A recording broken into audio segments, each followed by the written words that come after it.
Do you need some energy to get through the day without relying on coffee? I got just the thing for you. It's called Neuro, and I'm partnering up with them for today's video. Neuro has gum and mints to energize, calm, and focus when you need it. They were developed by former athletes who were training at the highest level and simply didn't want to take any mysterious supplements or energy drinks when studying, training, or even going out. Instead of something sugary and ineffective, they wanted to create clean and balanced energy that could be taken anytime and anywhere. Their energy and focus formula is specially formulated with natural caffeine, theanine, and B vitamins to sustain the mental endurance necessary to maintain your focus. Their calm and clarity formula is expertly developed with GABA, vitamin D3, and L-theanine to optimize composure and clarity of mind. Their health and vitality formula is specially infused with life-enhancing, immune-boosting vitamins to help strengthen and support your body. What makes Neuro different? Neuro's gone through dozens of formulations, process, and tests to ensure that each gum and mint they make delivers on their promise of getting you in the right state at the right time. Unlike other heat-extruded gum and mints, Neuro's products are created using cold compression technology, which maintains each ingredient's bioavailability. Neuro is a clean boost of energy without the jitters of coffee or an energy drink. With so many challenges and demands, it can be really hard to stay focused, and Neuro does a great job of keeping you calm, cool, and collected. Stress, fatigue, lack of focus can all impact decision-making abilities. Recently, I had been feeling sluggish and have been distracted with everything going on in my life. These Neuro mints, however, have allowed me to stay on task and have stayed calm, cool, collected, as well as alert, and I've been able to change my approach and focus on the task at hand. Go to my sponsor link now down below, tryneurogum.com/JKB to enjoy energy, calm, and focus whenever you need it. All right, welcome. We are back. We are going to continue this thing. Obviously, I've already told you Tuesday and Wednesday I will not be live because I won't be in the chance of actually streaming. I'll be at a Paramore concert both days actually, but excited to be back and excited to start a positive habit, a good habit, developing a good trend, and keeping this thing consistent as hell, because that's really what it's all about. You know, we want to be consistent. We want to keep up with things, and you know, we want you guys to keep coming. So in the effort of staying consistent, we're going to continue to ride with a Q&A. And tonight is Sunday night, so we will be doing a Sunday night Q&A just like we did last night. No idea what we'll end up talking about. Don't really care, because it's just a hell of a lot of fun talking with you guys, picking your brain, you pick my brain, and we start talking about a topic that maybe none of us thought about, ends up working out well. I think that's really just the great nature of Q&As, is that, you know, in this time, I mean, you can say what you will about OTAs, but I'll stand by it. I've been covering the Rams since 2016. There's not a lot to cover at OTAs. I mean, unless you want me to, you know, just be like, oh yeah, you know, that really cool social media post, there's not a lot to cover. So I think it's really cool to be able to start, you know, kind of creating different things to talk about and, you know, discuss. And if somebody's question or whatever, you know, I mean, their question could turn into a hot topic and, you know, carry the show. So that's how we're going to continue to do this. And we'll still have shows that are topical based, but right now, I really like the vibe that we're arriving with the Q&A. I understand it's a holiday weekend. We're not going to get a ton of people, but appreciate all of you guys that you know, join in. So before we get started, be sure to subscribe if you haven't already. That's a key one. Also, be sure to hit the like button on this video. We got 6 likes. We got 19 people in here. So if we get those likes up, then more people will come in, because that's basically signaling, hey, YouTube, this is the place. This is where it's at. So, yeah. Okay, we got some... Thank you, Isaac. Ellen goated. I like that. What's up, Exotic? How's it going, Willie? What's up, Kyle?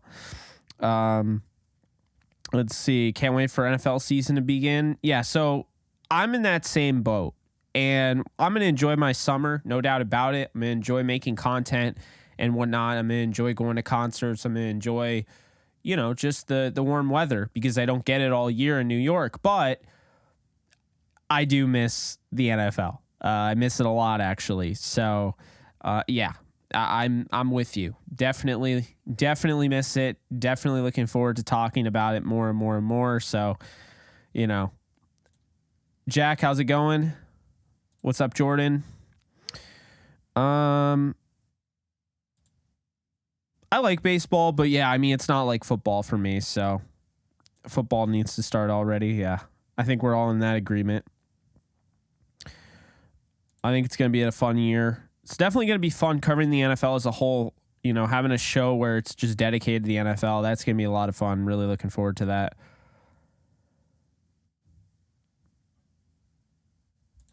Sounds good, Joakim. Thank you so much for showing up. Appreciate you.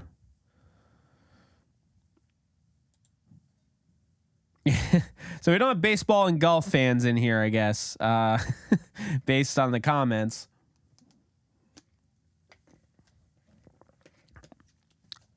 Good question. So the hope is that I go to a Giants game or a Ravens game, or go to one of the games in LA. If I go to one of the games in LA, I would really like to do that because I could meet up with you guys. Most of you guys, I would say, because a lot of you would obviously be in the LA area. But if I do that, I really want to go to the Steelers game, and I want to go with my cousin. We'll see what ends up happening, but that'd be a fun game to go to, for sure. So, let's see. Nice. I see. That's interesting. I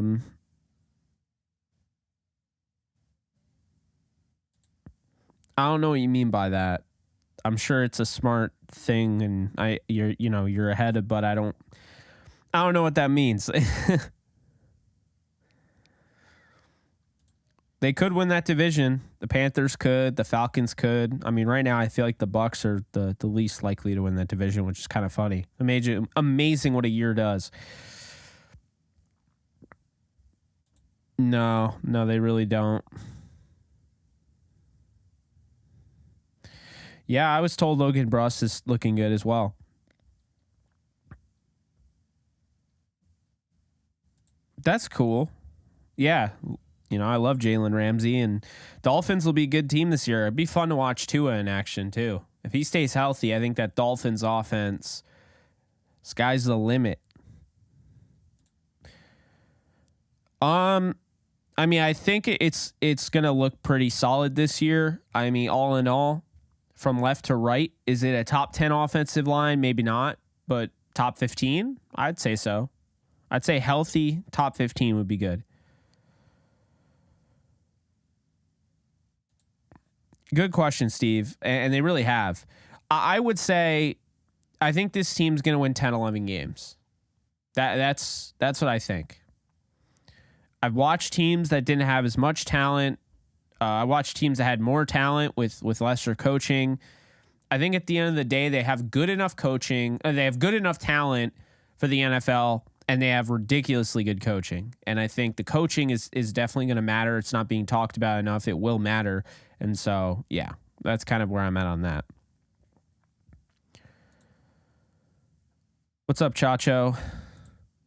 I am as well. Big Steve Avila fan. He's exactly what you need. And yeah, I very excited about him.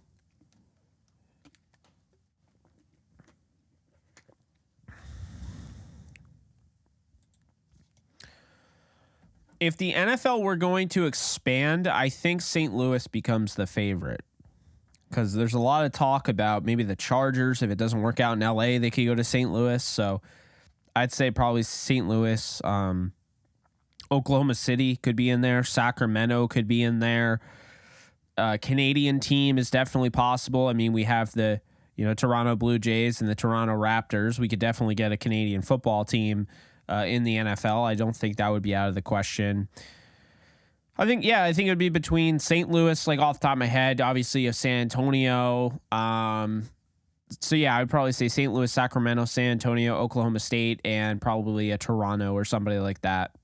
And I know Toronto people just really they root for the Bills for the most part, but you know. Let's see. Did I sign up for the new Sunday ticket? I did not. How much is it? I'm going to look that up right now. Sign up for Sunday ticket. So glad that my iPad wants to be loud. My watch is working today, which is great. Yesterday, in case you guys don't remember or you weren't on last night's stream, it just kept starting and stopping and starting and stopping. So I used the Alex method, who I'm highlighting in this comment. Alex told me to just let it die and then reset. And sure enough, I let it die and it did that. Perfect. Okay, I see what you're saying. So if you get it now, you get $100 off. It would normally be $349 or $389. Wait, no. Hold on a sec. NFL Sunday ticket plus YouTube TV. Okay. Requires YouTube TV base plan for an additional $72.99 month recurring. Oh, that's not worth it. So, okay, so it's $349 for Sunday ticket, not including YouTube TV.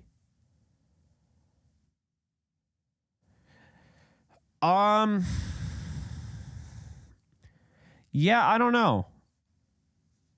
So NFL Sunday ticket plus NFL Red Zone on YouTube. So you guys spend an extra $40 for Red Zone? That seems ridiculous. No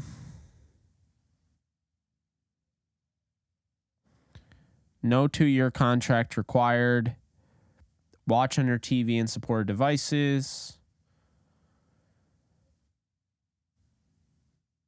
Every afternoon, every out-of-market Sunday afternoon game.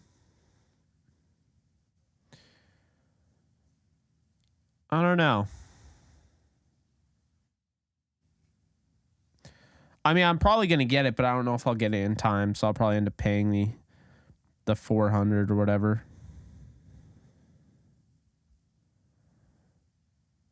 I don't like that it ends June 6th. Whose bright idea was that? If it starts September, at least give us till like August. I think August 6th would be good. This whole early bird thing. It's all so you can get my money now. I don't know. It's annoying.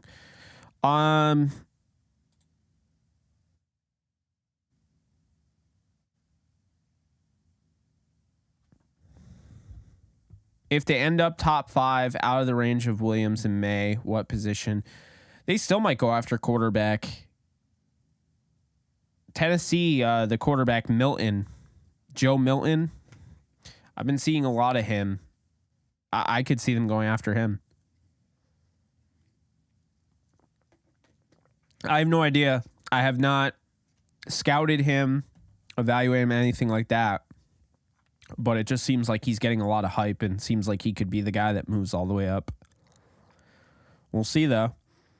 But if it's not a quarterback, then I think that they would go best available. So maybe Joe Alt, the tackle out of Notre Dame. I don't know.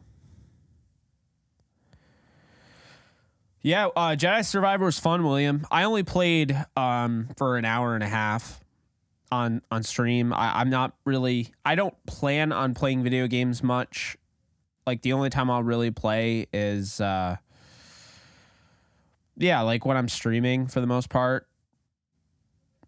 I'm all caught up on all my shows. I got Barry tonight. Barry, I think, is at 11 or 10. I don't know. It's coming soon, though. I do know it's coming soon. I don't know if you guys watch Barry at all, but it is so... Bill Hader does such a great job. It is such a good show. And it's coming to an end.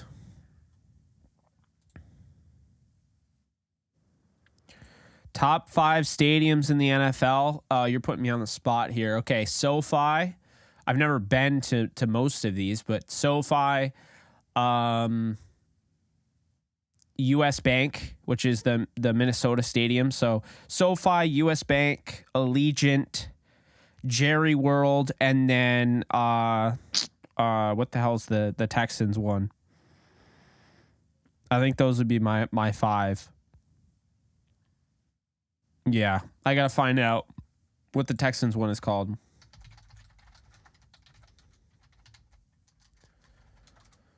NRG. So, yeah. 1 SoFi, 2 US Bank, 3 Allegiant in Vegas, 4 AT&T Stadium, and 5 NRG Stadium. I feel pretty good about that listing. Now, I've only been to MetLife, Foxborough, the Coliseum, the LA Coliseum, and is that it? Yeah, I think that's it. MetLife, Foxborough, LA Coliseum. That's it. That's all I've been to. So, never went to the Edward Jones Dome in St. Louis. I wanted to, but never got a chance to. I think SoFi is the best stadium by far. I mean, the only one that's really close is the one that, like, the US Bank.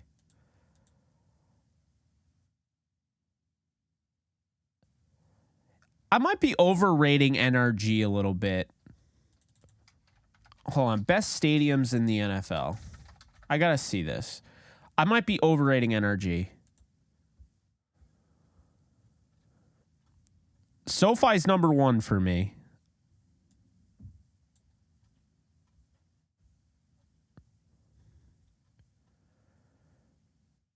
Oh, you know what? I am overrating NRG. All right, I'll say this. SoFi 1, US Bank 2. Well, actually, I really like Allegiant. All right. SoFi 1, Allegiant 2, US Bank 3, AT&T 4.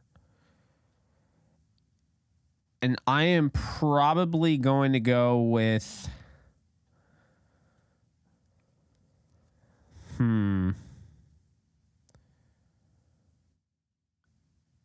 NRG is cool because it has the retractable, but I am overrating it. I don't know.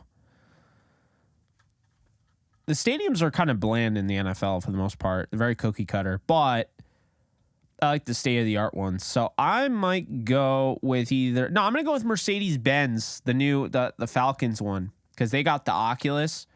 See, I like that. I'm going to go with Mercedes-Benz as number 5. That's what I like that. So SoFi, Allegiant, US Bank, AT&T, Mercedes-Benz. If you guys need me to explain that, the Rams and Chargers, the Raiders, the Vikings, the Cowboys, and the Falcons. Those would be my favorite 5 stadiums. So thank you for that question. That's what I'm talking about, Rob. That's a good question. That's something where you actually have to think, maybe even do some research on the fly. And yeah. Hey, Jake, that PFF simulator was pretty cool. Would you be able to do a couple of sims just to see projected stats?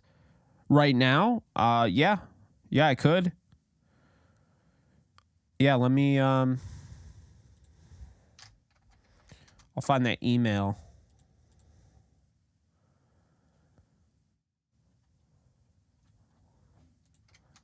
PFF game simulator. Now my question is, did they fix the adjust player? No, they didn't. Okay. All right, I'm simulating. While I simulate, I'll answer some questions. Seeing the televised coverage of the Rams Sunday Ticket is a viable option this season. I've been looking for a new show. Just finished From on Amazon Prime and Yellowstone on Peacock. So I looked at From. That's interesting. It's something that I'm considering. So the shows that I've watched, I'm going to bring up my TV Time app. If anybody wants to add me on TV Time, I don't know what I would do without this app. They don't sponsor me. I'm just saying, I don't know what the hell I'd do without this app. I keep track of all my TV shows, what I watch, where I am. It's great if you're like my household always has That 70 Show on. And if I just jump in and watch an episode, I like keeping track of the episodes I've watched. So TV Time does a great job. I'm looking at it right now on my iPad. So the latest, so these are the shows I've watched this year. And it doesn't mean I've watched all of them this year, but this is what I've watched in some capacity. May not have finished, but I've started at the very least. Tulsa King, I'm actually watching right now with Sylvester Stallone. Highly recommend. It's got some comedy in it because I think Sylvester Stallone's funny. I really like him. And it's got that like mobster, like that mafia, crime type of style. But it's really cool. Really like it. I just got Paramount again because I haven't had it for a minute. So Tulsa King's really good. I finished Severance. I cannot believe the way that ended. I need season 2 right away. I watched Cheers a little bit this year. I finished The Peripheral season 1. I need the season 2 immediately. Can't believe the way that ended. Been watching The Fresh Prince of Bel-Air. I finished Citadel. It was only like a 6 episode series, and they're going to get a season 2. And apparently Citadel is going to be on Amazon Prime. It's going to be this whole like movie, or not movie, but like TV universe thing. Love and Death. I just finished that. That was a limited series. It's done.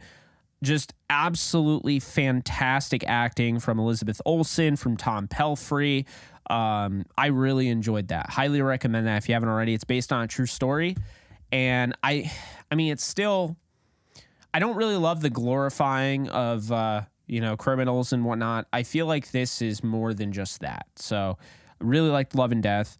I've watched a few episodes of Frasier this year. I finished the 2nd season of Welcome to Eden. I finished the 1st season of Unstable. That was great. That has Rob Lowe and his kid. That's just really good. That 70s show, I've watched almost half of that 70s show just this year alone.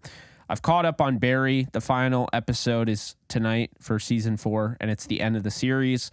I watched half of Fate the Winx saga. I finished the 1st season. I'm watching the 2nd season. Finished Yellow Jacket season 2. Finished Bel-Air season 2. Can't wait for season 3. Finished The Mandalorian season 3. Watched a little bit of The Flight Attendant. Finished season 3, I think, of Outer Banks, whatever the new one is. I think it's season 4, actually.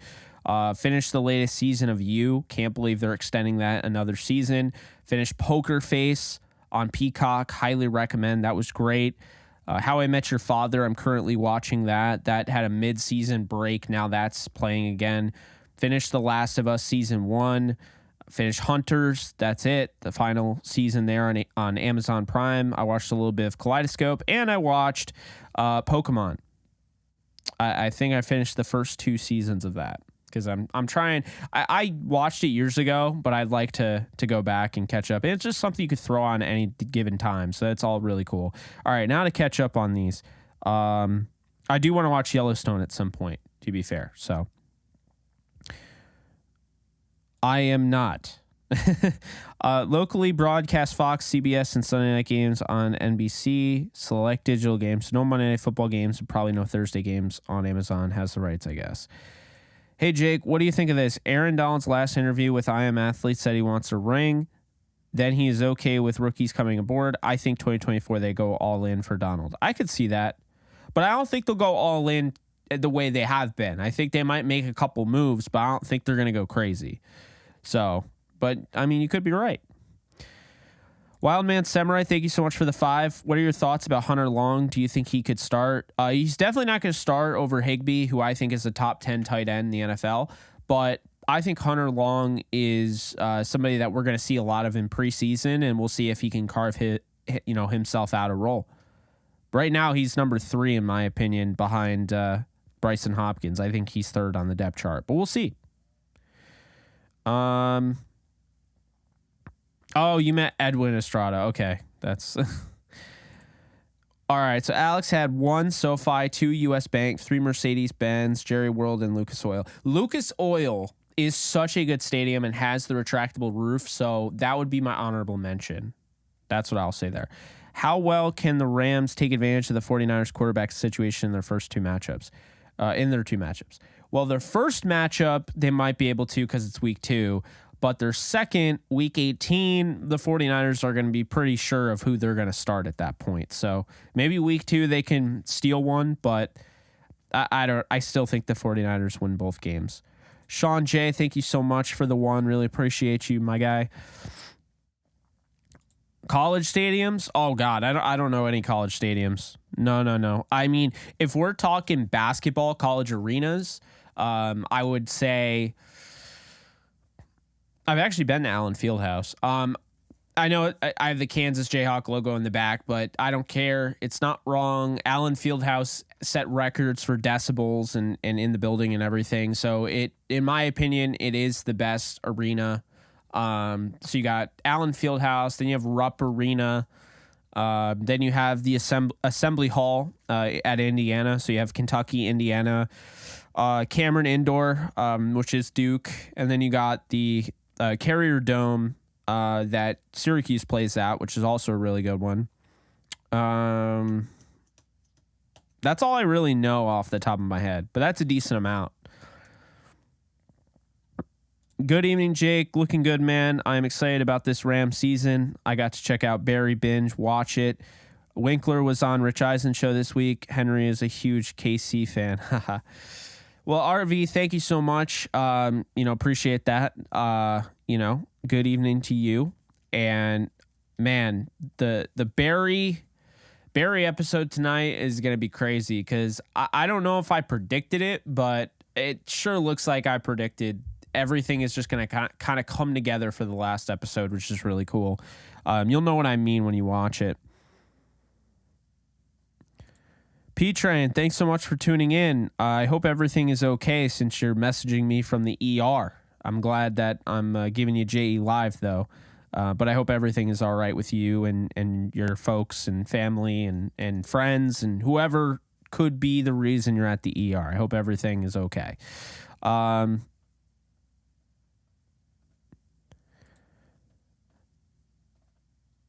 So, Sean, I didn't get a question with your donation. So, did you have a question that I didn't already answer? I think you answered. Okay, I think you sent me a question and then you sent me a donation. Okay, I did answer that. Good thing Okay, cool. Allegiant is beautiful from the outside, but when you look at the inside, it has no character, honestly, almost like Levi's with a nice exterior. I don't know, man. That freaking what is it? The torch in the middle. Oh, that's so cool. I really like Allegiant.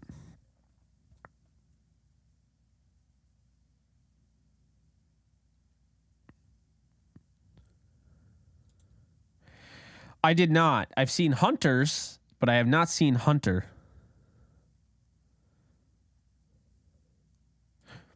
No, you're fine. I said Hunters. It's different. It's about basically survivors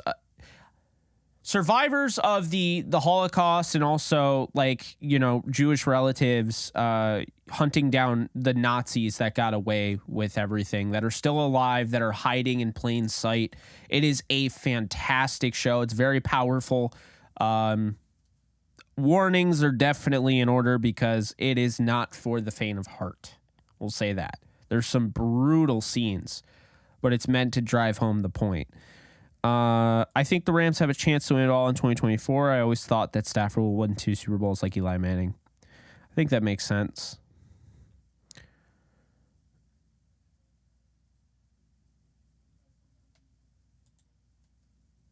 No, they're playing it. They don't play the Bills. They're playing the Seahawks week 1. Yeah, I finished Terminal List last year. Could not believe how good that was. And I finished The Peripheral about a couple weeks ago. Also couldn't believe how good that was.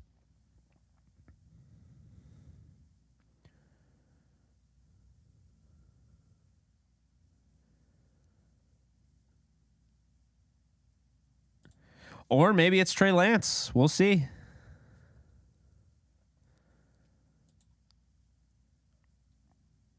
The Pit in Albuquerque, New Mexico is a great college arena. Who plays there? Is it just New Mexico, like the Lobos?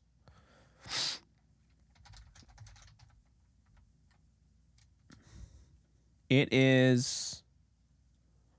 Yep, New Mexico Lobos. So they call it the Pit. That's actually really cool. I like that. Yeah, that looks like a good arena. I dig it.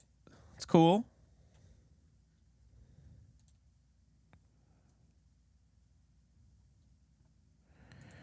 Yeah, I'm waiting for Invincible Season 2. I think I saw that 2 years ago. It feels that way anyway. My God, they just continue. They just continue to push it off.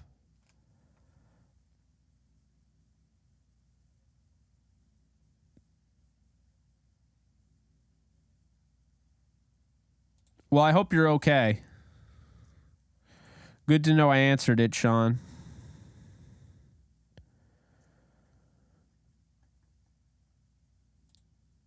Well, the common misconception is that he's not just a feel-good story. DeMar Hamlin can play in this league. I really liked him coming out of Pittsburgh. I liked him more than some of the other guys that came out of Pittsburgh in the secondary. And I think he was a 5th or 6th round pick, but he was getting good playing time last year. Actually had to start because of the injuries in the back end of the secondary.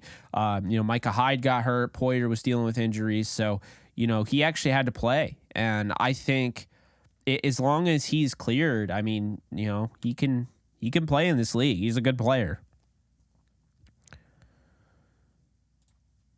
It's such a weird title, William, but yeah, I do want to check it out at some point.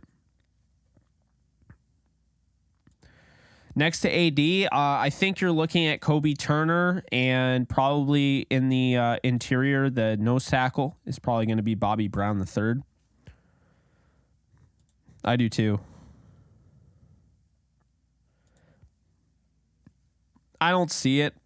I don't see them grabbing anybody.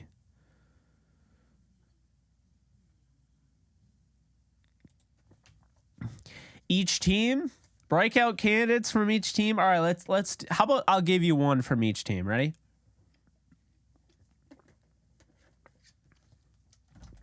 Let's see if we can do this. Off the top of my head, not looking at anything. So we'll start with the NFC West. Arizona Cardinals, Michael Wilson, I believe is a 3rd round pick or 4th. I think it was 3rd round. 3rd round wide receiver at Stanford. I think he has a chance to be really good. They got rid of DeAndre Hopkins. I think Michael Wilson will be the breakout guy for the Cardinals. They need somebody to catch the ball, and obviously you look at Marquise Brown, and he's somebody that you just assume he'll be catching the ball. But with here's the interesting, Kyler out, there's a good chance that we could see another quarterback. And it's not just Colt McCoy. They might go with the rookie. And if they go with Clayton Tune out of Houston, well, who do you think he's going to be throwing to more? I think he can get that rapport with Michael Wilson. And so I'm going to go with him, breakout player there. On the Seattle Seahawks, I'm going to go with JSN. I think that's an obvious one. I think, he has a chance to really explode. And I think when you have Tyler Lockett on one side, DK Metcalf on the other, and you have a 4th receiver that has the speed that he has in D. Eskridge, I think it's going to open up things for him. So breakout season for JSN. I think he'll be the breakout player in Seattle. The 49ers, that is going to be Jair Brown. Brown is a perfect fit for what the 49ers want to do on that defense. He can play really well, around the line of scrimmage, and, he's going to hit hard. He's going to help you, in the secondary, with his abilities. This is somebody that has really good range. And so I really liked his tape out of Penn State, probably a better than a 3rd rounder, but they got him in the 3rd round. So I'd say Jair Brown. Then you look at the Rams. Who's going to be the breakout guy for the Rams? I think it's going to be Tutu Atwell, because no one seems to want to admit it, but Tutu Atwell was finding his stride at the end of last year. And for me, I think Tutu Atwell has a chance to really explode. As long as he has Stafford, Cooper Kupp stays healthy, you have Van Jefferson on one side, you have Ben Skoranek, you have Puka Nacua, you have Tyler Higbee, you have Bryson Hopkins, Hunter Long, et cetera, et cetera. I think he has a chance to absolutely break out, because I think teams are going to be sleeping on him. That speed, you can't teach that speed, but it's what he does in between the hash marks. Is what he's able to do, making those catches over the middle, making things happen after the catch, and just having the ability to catch outside of his 5'9" frame. I like Tutu Atwell to be the breakout guy for the Rams. We move on to the NFC East. The breakout guy for the Giants this year in the NFC East. Well, there are some guys that I would throw out there, but it's going to be the third rounder, Jalen Hyatt. Okay. They don't have a number one receiver. Jalen Hyatt can be that number one guy. You looked at what Darius Slayton did his rookie year and what he was able to do with the Giants. I think he could do something even better. It's very, very rare do rookies like third round and below really explode. But I don't think Jalen Hyatt's a third rounder. He was the best wide receiver in this class, in my opinion, and just wasn't asked to run routes on the level of some of the other guys. But he can, and he's capable. And he's got Daniel Jones, who does want to throw it down the field at times. So I think it's a huge opportunity for him. I think he breaks out with the Cowboys. Who's going to break out in Dallas? Well, I think of a few guys come to mind. I think it's going to be Dorrance Armstrong. They stuck by him. They're keeping Dorrance Armstrong. He continues to develop. Obviously, I love my Kansas guys, but Dorrance Armstrong, watch out for him. I think a breakout year's coming. He continues to get better and better each year. So look out for Dorrance Armstrong Jr. out of Kansas. Philadelphia Eagles. Who's going to break out there? I mean, when off the top of my head anyway, like I'm not looking at anything. Well, I think it'll be interesting, right? Because they went out and they got Rashad Penny and they got DeAndre Swift, but I think Rashad Penny has a chance to break out. However, I'm going to go with Kenneth Gainwell. I don't know why, but people do not buy into him. I think Kenneth Gainwell could be a problem on that offense, and I think he was already showing you signs of being that guy. Miles Sanders is out of the building, and you could say what you will about Swift, but he's never healthy. So Swift is never healthy, and then you look at Rashad Penny, who's also never healthy. When he's healthy, he's good. He's just not healthy very often. So I think this will be Kenneth Gainwell's backfield when it's all said and done. I think we need to start talking about him more. He does not get enough credit. Maybe it's just me and I my love for Memphis running backs. I don't have any Memphis affiliations, but love Memphis running backs. I'm going to go with Kenneth Gainwell. And then Washington, all right? There are a few guys that I'd mention. I'm going to go with Antonio Gibson. I think there are a lot of people that are forgetting about him, another Memphis running back who, at one point, 1,000-yard rusher. Then last year has a little bit of a down year. You have, Robinson who kind of takes over a little bit, and people are talking about him. But I'm not done with Antonio Gibson, and I don't think you should be either, even if you're a fantasy owner of his. He's going to be used a lot. I think with Eric Bieniemy, now the offensive coordinator, I think he's going to be used a lot as a pass catcher out of the backfield, and I think they're going to use him in creative ways, so I'm excited to see what he can do. Then you move on over to the NFC North. So looking at the NFC North, I think with the Vikings, I think the breakout guy there, maybe he broke out last year, but I'm going to say he breaks out again this year on another level. It's KJ Osborne. So you go out and you get Jordan Addison, you have Justin Jefferson. Everyone wants to talk about Jordan Addison, Justin Jefferson, but KJ Osborne was just as important down the stretch last year, and I would argue is more important than Justin Jefferson because the guy stepped up. So when I look at KJ Osborne, and I look at the fact he continues to develop and he continues to get better, I think this is going to be a big year for him. I'd say an honorable mention would be Alex Madison because I'm not even sure that Dalvin Cook will be the starting running back this upcoming season. So I'll say that. With the Lions, God, who would I go with for a breakout guy? There are probably a few that I could go with, but I'm going to say this right now. I know he was a second round pick, but when I look at what the Lions did in the draft, like, I'm going to say the kid out of Iowa, all right, I don't know why I'm blanking. Sam Laporta, he is absolutely going to just destroy in that offense. If you don't believe me, look at some of the guys like Brock, I forget his name, Brock Wright on the Lions. I think Laporta is going to absolutely explode in that offense. He's going to be my breakout player for the Lions, if you will. So look out for Sam Laporta. Does he have a ridiculous rookie season? Does he have a 1,000-yard season? Maybe not. But I think with Jared Goff, who does like his tight ends, I think this guy could have a really big season. We're talking maybe 700, 800 yards. So I don't know. I think he's going to blow up. So that's what I would say there. Green Bay, who do I want to go with the Packers? I'm going to go with Jaden Reed, okay? When I watch Jaden Reed's tape out of Michigan State, He was just somebody that caught my eye. Not the biggest receiver, although if you haven't noticed, not the biggest receiver still wins in this league. Jayden Reed is somebody that can go up, high point the football, play above his size, play out of his frame, and he's physical. Like, he's going to go up and really fight for that football, but he's also what he can do in between, the hash marks, in between the numbers, what he can do in the middle of the field. And so I think you could play him on the outside. You could play him on the inside. I like him a lot, so I'd say Jayden Reed there for the Packers. That leaves the Bears. And so at this point, I know that there's a lot of people distracted all over the place because what are the Bears going to do at running back? They went out and they got Roschon Johnson, but there's a player that I forgot they got. I forget all the time because how do you even remember? It was such a, he kind of slid under the radar, even though this guy almost had 1,000 yards, would have had 1,000 yards if he didn't get kicked out of the game. And that's D'Onta Foreman. As soon as they got rid of Rule in Carolina and they got rid of Christian McCaffrey, Foreman was off to the races. Foreman almost had 1,000 yards. Why do we not talk about it? I don't know why we don't talk about it, but I'm going to talk about it because don't get me wrong, Kansas fan over here, Khalil Herbert, former Kansas Jayhawk, transferred to Virginia Tech, I believe. Khalil Herbert can play. He's got an over 5 yard per carry average. Okay, he's consistent as hell.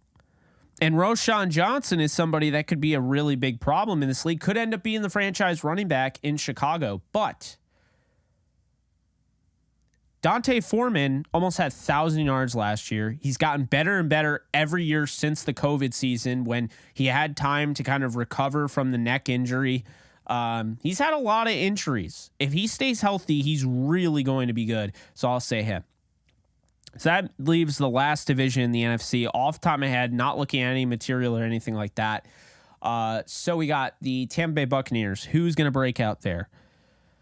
Well, it's an interesting little thing there because, you think about it and you're like, who could break out with Tampa? But I'm going to go with Kalijah Kancey. Because I think Kancey playing on a line with Vita Vea, it's going to work out for him. You got Kancey up the middle. I think Kancey's going to have a really good rookie year. I think he went to a really good spot. The Bucs have a really good defense on paper at the very least. So he's going to have help over, behind him, with guys like Devin White. If he stays, he might get traded, but he has him. And I think that when you look at that defense, I think Kancey's in a really good position to succeed. So I'll say he breaks out. And then the Falcons, okay? This one's going to come as a little bit of a shock for people, but I'm going to say Desmond Ridder because I don't think people are giving Ridder enough credit. The Falcons went through. They could have had their pick of the litter at quarterback. They could have gotten anybody. They were at pick 8. They could have traded up. They could have gotten any of those quarterbacks. They could have even traded up to number 1 at any point. But no. They decided to stay, and they picked a running back because they believe in Desmond Ridder, and so do I. He was my number 1 quarterback last year in the draft, and I believe he's going to break out. They gave him weapons. They gave him Bijan Robinson. You have Drake London. I really like what the Falcons are doing, buying into him. He has one of the best offensive lines in football. I would say they're top 5. So, give me Desmond Ridder. He was thrown in the fire last year. It didn't really go that well. But Marcus Mariota was the starter going in. He's out now. Ridder gets a full offseason preparation as the guy. That will make a world of difference in year 2. So I'm going to go with Ridder. Okay, so we got the Falcons and Bucks. So now we got Panthers. And for the Panthers, all right, Panthers. Let's see. Who do I want to go with? I am going to go with... That's tough. I'm going to go with Adam Thielen. Okay? I've heard way too much to back up the idea that Justin Jefferson is the best receiver in the league. I've heard too much from Vikings fans saying, and a washed Adam Thielen. As an argument as why Justin Jefferson's the best receiver in the league. Adam Thielen's not washed. Adam Thielen stopped getting the ball because Justin Jefferson's that good. And Kirk Cousins wasn't spreading it out anymore. Just look at Justin Jefferson and just look at the spread chart and everything. Adam Thielen could still play. He's one of the best route runners in the league. He has great body control near the sidelines. He is going to be a huge addition to this offense for rookie quarterback Bryce Young. I do believe Bryce Young starts day one. I'm not buying the Andy Dalton stuff. And if Andy Dalton plays, all the power to him. I think Thielen's going to break out.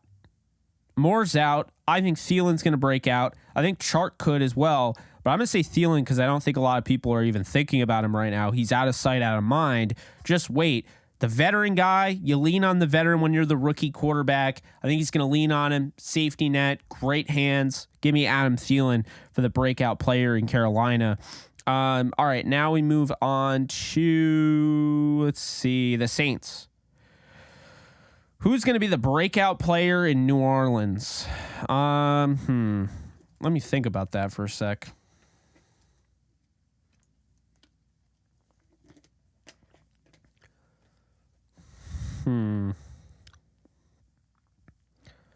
Kendre Miller, third round running back at TCU. I don't know what's going on with Kamara. I don't know how many games he's going to miss, how many games he's going to play, period. What I do know is that Kendre Miller has everything you look for in an NFL running back, especially an NFL third round running back. Kind of gives me Ryan Matthews vibes, if you remember him. Another third round, I believe, running back that was picked by the Chargers when they were in San Diego. I think Kendre Miller is going to blow up. I think he's got... I know everyone's going to talk about Jamal Williams. Jamal Williams is a goal line, short area back, okay? I know he had close to 1,000 yards, but the guy is automatic in short yardage situations. I'm not trying to feed him 250 touches or whatever. I want him at the goal line. I want him on 3rd and inches. That's when I want Jamal Williams. So I'm going to say Kendre Miller. I just don't know the status of Kamara. Kamara also has issues staying healthy. So if I was going to go with anyone, I'd go with Kendre Miller. But I will say, just to keep an eye on A.T. Perry. They got him, I think, in the 6th or 7th round. I really like A.T. Perry. As you guys know, I had him as, I think, my 3rd or 4th receiver in this draft. So just look out for him. I know I'm saying a lot of rookies. It's off the top of my head. And, my brain is just mush, right? So I'm just trying to, I'm kidding. But you get my point. Anyway, move on to the AFC. AFC East we'll start with. New York Jets, Will McDonald. I don't know how much I don't know how much more I can say this. Will McDonald was not a missed pick. Okay, we actually found out via the Jets, the video that they were shooting and they released that Joe Douglas, the general manager, didn't want Jones over, and I'm totally blanking on his name, the tackle. He didn't want him over Will McDonald. Will McDonald was always number 1. He was the guy they wanted. Okay, so they ended up picking him. And then what did Saleh say? We're going to get you out of the 4I and get you in the wide 9. Exactly. That gives me hope. That tells me he's going to be very good.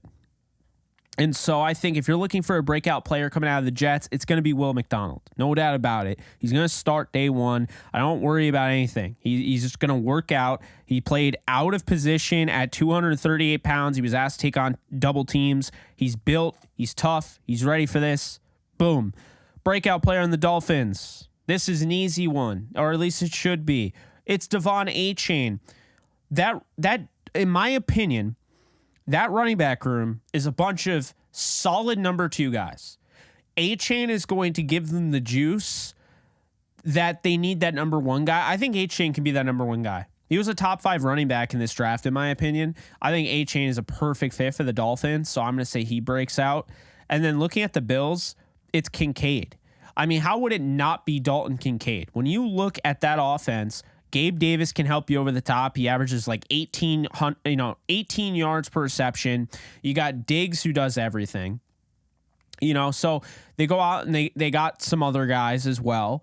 They let Isaiah McKenzie go, and they went out and got Deontay Hardy, and they have Dawson Knox, who is a specialist in the red zone, and he's a good tight end in general, maybe top 10, maybe outside of it, not quite top 10. I don't know, around that.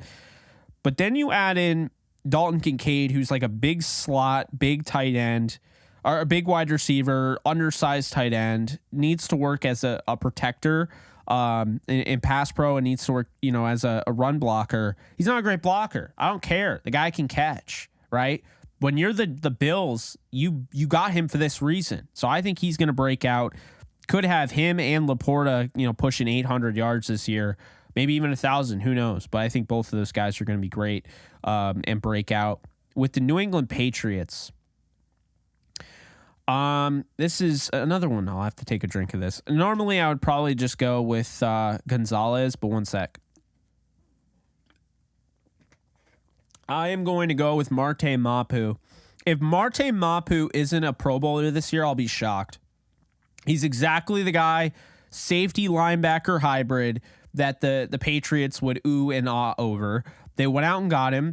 They traded up and they got him right before the Rams pick because the Rams did like him and they wanted him. Mapu is going to be so good. You remember Jeremy Chin? Mapu is like Chin. So I think Sacramento State's Marte Mapu is going to be the breakout guy for the Steelers. Moving on to the AFC North, we got the Ravens. Zay Flowers, instantly, fireworks. This guy is like having Antonio Brown in your offense back when Brown was, I won't say in his prime, but when he was starting to really emerge. Zay Flowers does it all. You ask him to go up over someone's shoulder and make a catch, he can do it. You ask him to make some guy look silly off the line of scrimmage and, run a quick slant, he can do it. Bubble screen, make plays after the catch, he can do it. Oh, another thing, he can block. This guy can block. He's got an edge. You watch the tape, he can throw guys to the ground. He has physicality. I don't care if he's 5'7" or 5'8". The guy can play in this league. He's going to be with Odell, who plays kind of similar to him. He's going to be with Rashad Bateman. He's going to have Mark Andrews. So I think Zay Flowers can explode and be the breakout guy for the Ravens. Then you look over at the Steelers. The Steelers have a bunch of guys. Who could be the breakout guy there? Well, I'm going to say right now that I think Darnell Washington is going to be a problem. I really love the Steelers draft. It's an A+ for me. They absolutely killed it. But Darnell Washington is like having a sixth offensive lineman out there. But I feel like because he's such a good protector, guys, he's such a good blocker, he doesn't get enough credit for his receiving ability. And when you have him next to Pat Freiermuth, that's going to be a problem. So he'll be my breakout guy there. The Bengals, it's going to be Chuck Sizzle. If you guys don't know who I'm talking about Charlie Jones out of Purdue. Charlie Jones is probably going to be the fourth receiver. He'll probably take over for Tyler Boyd in due time, and Charlie Jones is going to be a problem with Joe Burrow, okay? I'm just telling you right now. I'm telling you guys, he's my number 2 receiver in this draft. Charlie Jones does everything you want him to do. He is going to be so good in that Bengals offense led by Zach Taylor and Joe Burrow. So I'm going to say he breaks out this year. Then we have, let's see, Ravens, Bengals, Steelers. Now we have the Browns. Who's going to break out for the Browns? I don't, man. I'm going to say Elijah Moore. Now, I'm not the biggest fan of Elijah Moore. I didn't like how he was really negative, in his time with the Jets, but I think he's in a good spot. Sometimes you just need a change of scenery. You become bitter because of the surroundings. So we'll see what he can do, but I think he'll be the breakout guy for the Browns. Also look out for Jerome Ford. You have Nick Chubb there. Jerome Ford's the next guy in line. I know they went out and they got another guy, but Jerome Ford, the running back out of Cincinnati, I think last year in the 5th round, he's another guy to look out for to break out. Then you have the Colts. I'm going to go with Alec Pierce. That was my guy last year. They got him in the 2nd round at Cincinnati. I think Alec Pierce is in for a breakout season. All right. Everyone's talking about Michael Pittman. Some people might even be talking about the tight end that they got, the really exciting, the really, athletic tight end whose name is totally escaping me right now. But I'll tell you right now, Alec Pierce is going to be a problem. Okay. He's really good. And I think the sky's the limit with him. And now he has a quarterback potentially in Anthony Richardson who is going to keep plays alive, and he's going to need guys that can improvise, and Alec Pierce can do that. So, when the ball is still in the quarterback's hands and he's going outside the pocket, Jelani Woods, thank you, Alex. When he's going outside the pocket and all that, trying to waving his way around, I think Alec Pierce is good at improvising on the run, and I think he's going to have a breakout year for the Colts. So then we have the Jaguars, right? Man, who would I do for the Jaguars? Who would be a breakout guy for the Jaguars? I'm going to say Anton Harrison. Okay, I know he's a first round talent, but Cam Robinson is suspended. That's why they made this pick. So they needed him, and I think he is going to break out in a way where he'll play the left tackle spot. He'll keep Trevor Lawrence upright, and he's going to surprise some people. And Cam Robinson might have to go to right tackle when he comes back from suspension. He'll be that good. So, yeah, I'll say Anton Harrison. And then the last in that division, the Texans. I'm going to say the Texans, Robert Woods. So Woods has a quarterback that's ready to go as a rookie, high floor guy, good pocket presence, good pocket quarterback in general, good accuracy, puts balls right where the receiver wants them, out in front, able to adapt. Robert Woods is great after the catch. Robert Woods blocks. He can beat you over the top. I think people are sleeping. That ACL tear, he was not 100% from. Okay, it took him a while. And then I think he got to that and wasn't really utilized much in a really boring Tennessee offense. So I'll say now with the Texans, Robert Woods. I'm going to say Robert Woods is the breakout guy for the Texans. Now we move on to the AFC. We did the North. We did the South. Now we move on to the West, and that's it. Then we're almost done with this question. I had to give you a breakout player for each. A couple from each team, that would have been a lot, but a breakout player from each. So I'm almost done. Let's see. The West, Denver. Who's going to break out in Denver? Well, there are a few options there. I'm going to say... Man, this is tough. I'm going to say Samaje Perine, okay? He signed there. You might have forgotten him. He was so key for the Bengals last year because Joe Mixon just took a huge step back. So I'm going to say Samaje Perine really blows up this year. I don't trust Javonte Williams yet, okay? He's coming off a really bad injury. We're talking ACL, MCL, LCL, PCL. His knee just exploded, essentially. So I'm not guaranteeing he comes back and he's 100%. I'm not guaranteeing he comes back and they give him a full workload. And I think that's why they paid Perine. So I think Perine is somebody that is the breakout guy this year for the Broncos. Then you look at the Raiders. Who's going to break out for the Raiders? Well, it's probably not going to be Jimmy Garoppolo because of all this stuff we're hearing about failing physicals and whatnot. So I'm going to say it's Aiden O'Connell. Okay, I think it's going to be the rookie quarterback who I think he can play. I think he can play right away. So he's not going to be perfect, but I'm going to say Aiden O'Connell is your breakout in Vegas for the Raiders. I think he's going to end up starting more games than people think. So Aiden O'Connell. Then we have for the Chargers. I think I'm going to go with Quentin Johnston.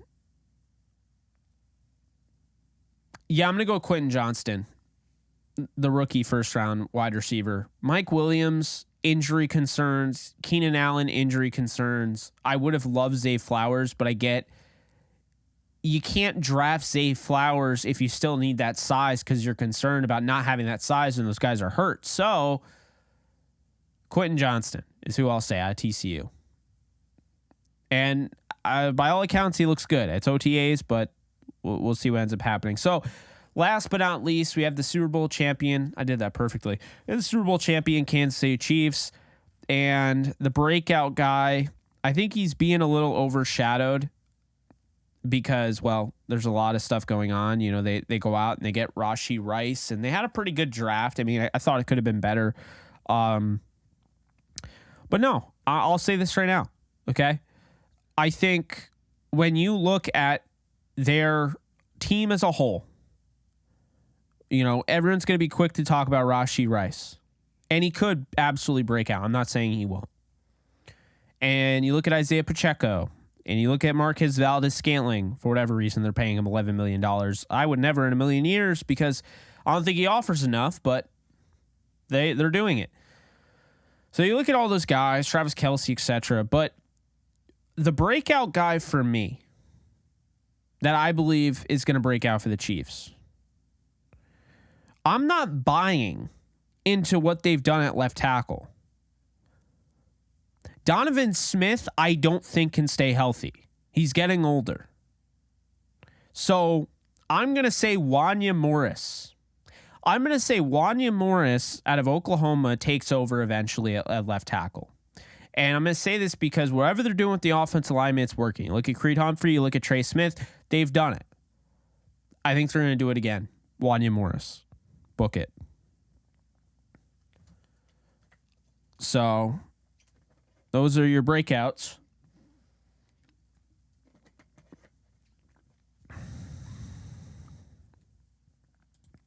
I did hear about that. I don't know if it's going to happen, but AB, excuse me, didn't even man the field at Albany yesterday and they got destroyed. Thank you, Exotic.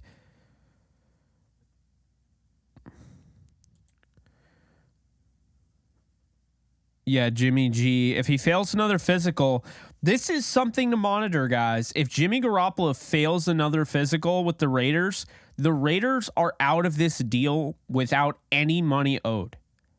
They can get out of this deal without a scratch. That's crazy. That's crazy stuff. You normally don't see that.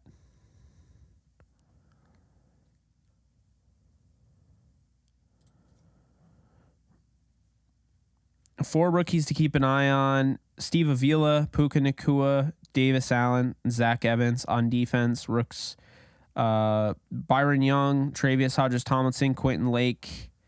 Yeah. I mean, I don't have any pushback on any of those guys. Thanks, Jordan.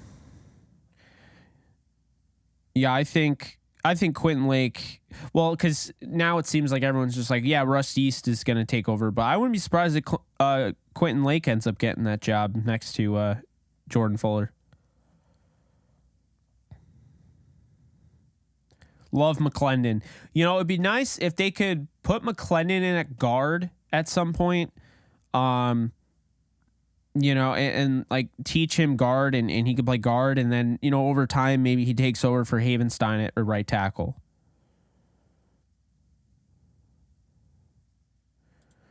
I'm with you.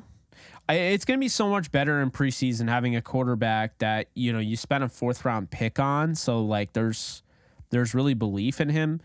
See, with Bryce Perkins, I loved watching Perkins, but I never felt like the Rams were ever going to give him an opportunity. So it was like, you know, but I feel like Bennett, because he was picked in the 4th round, like we'll be watching somebody who could get an opportunity.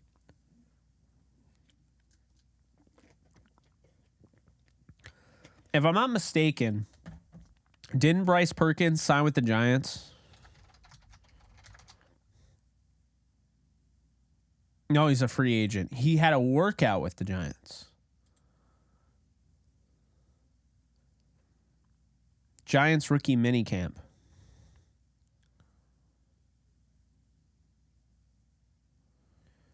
Oh, no, now he's with the Steelers?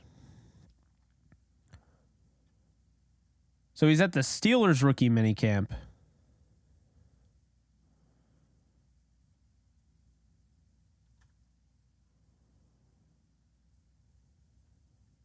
Interesting. The Giants didn't sign him. Now he's at Steelers rookie minicamp. I don't know. I don't know what's going to happen. I'm rooting for him, though. He's a 26-year-old quarterback who, I mean, he got thrown into the fire. It wasn't, you know, he didn't really have a lot to work with. It's not like he was throwing a Cooper Kupp. By the time he got in, Cooper Kupp was out. So, you know. I don't know. But I like Perkins a lot. He's come on our show, and, you know, he's been a lot of fun to talk to, and he's a good dude, and I root for him. He's been through a lot. He broke his neck. I mean, pretty crazy when you think about it. AB never signed with the Ravens. Yeah, I forgot about the simulation, but now I just brought it up. Rams 8-9. Matthew Stafford throws for 5,500 yards, 34 touchdowns, 8 interceptions. Cooper Kupp goes for 1,400 yards, 14 touchdowns on 98 receptions. Van Jefferson at 884 yards on for 6 touchdowns, 66 receptions. Bennett Skoranek, they have Bennett here, 61 for 820 and 2 touchdowns. So quite a year for Ben Skoranek. And then Cam Akers, a total of 1,500 yards rushing and receiving, 6 rushing touchdowns. And Kyron Williams, a total of 500, no touchdowns. Yeah, so 8 and 9.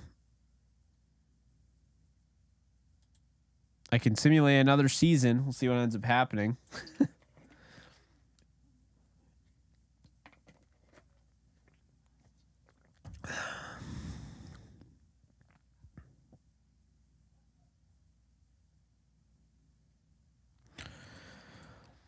Yeah, that wasn't cool. That play pissed me off. That overthrow did get him hurt. I can't disagree with you there. Obviously, I don't think Wolford was trying to get him hurt, but that's what happened. That is what happened.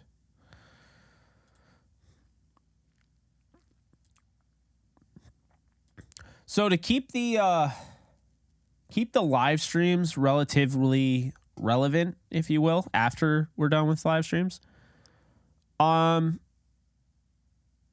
was I gonna do? Near the end of each live stream, I want to have you guys give me ideas on what I should call it for a title.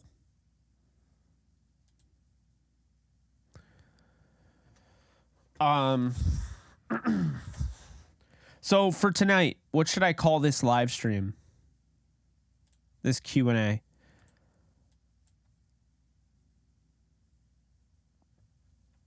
That's my question for you. And yes, Wolford went to the Bucks.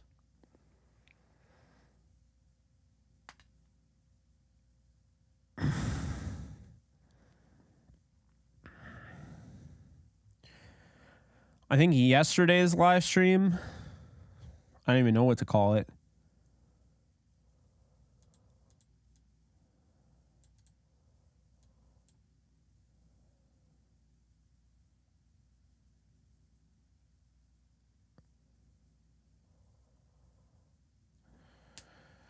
I don't even know what I would call yesterday's live stream. We went for about an hour and 36. And, I mean, I talked a lot about mental health. That was something. I don't remember talking a ton about the Rams last night.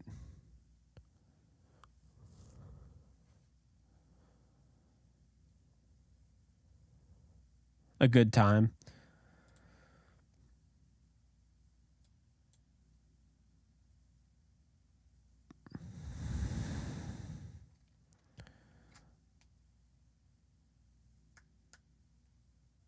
The fearsome Forbogen.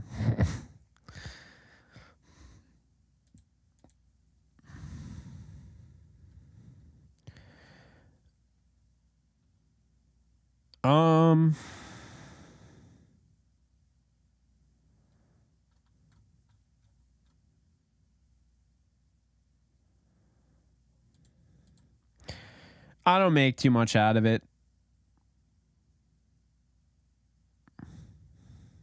Yeah, I mean, it's OTAs. There are a lot of guys that don't even go to OTAs, so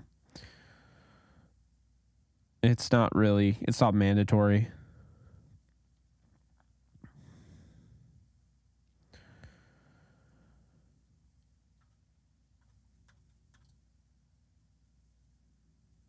The live of lives.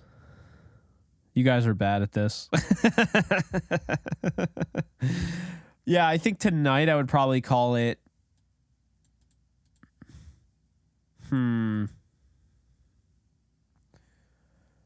Sunday night Q&A. Breakout player from each NFL team. Because, I mean, that was the majority of the episode, I'd say. And then...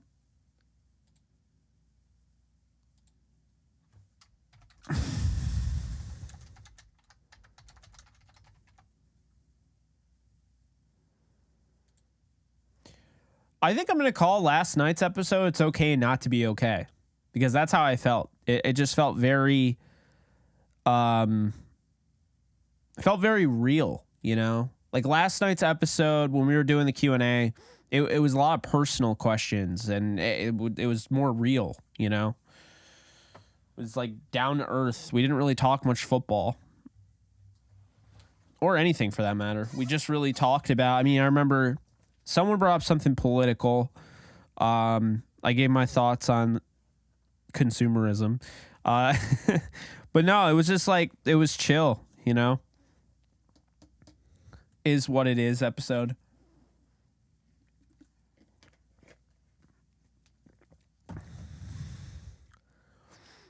Yeah.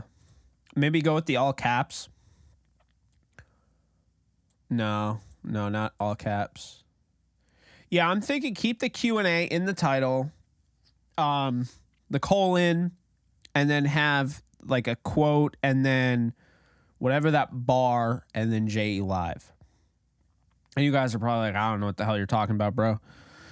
Like, bet. I don't know what I'm talking about either.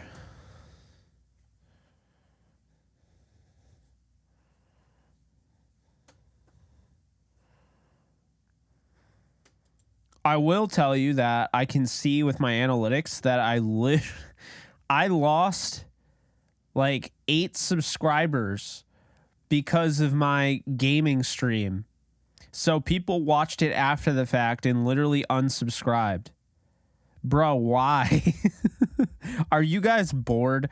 Let me be real for a sec, all right? This is to the people that unsubscribe from me and resubscribe and unsubscribe again. Are you bored? Why do you do that? Why? I mean, should I probably stop looking at my subscribers every day? Yeah, because it's not healthy. When you constantly are going up and going up and going up and going up, and the subscribers continue to go up, and you're pushing, you're trying to get to 20,000 before the start of the season. So, you know, any bit helps, right?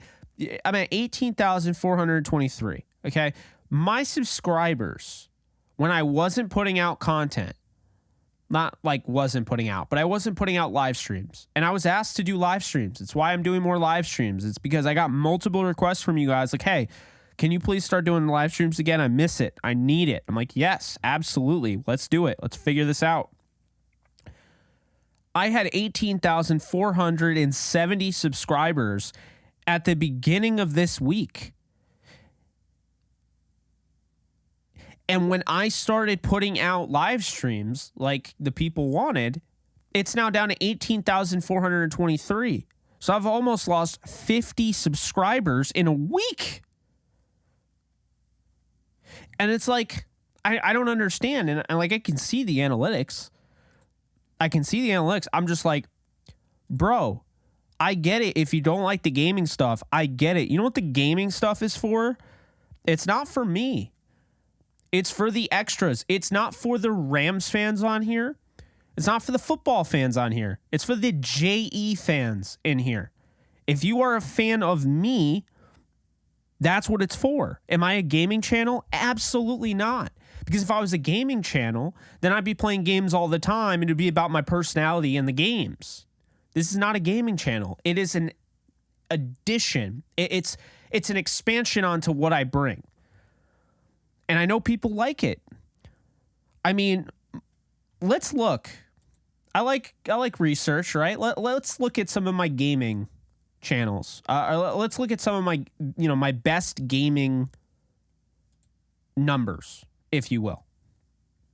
So let's look. Gaming videos. Let's see in this playlist. So the most I've ever had views-wise. Can you really not filter? That's incredibly annoying. Shout out to Arkham Knight for copyright claiming my video. I will never play Arkham Knight again and give you the time of day.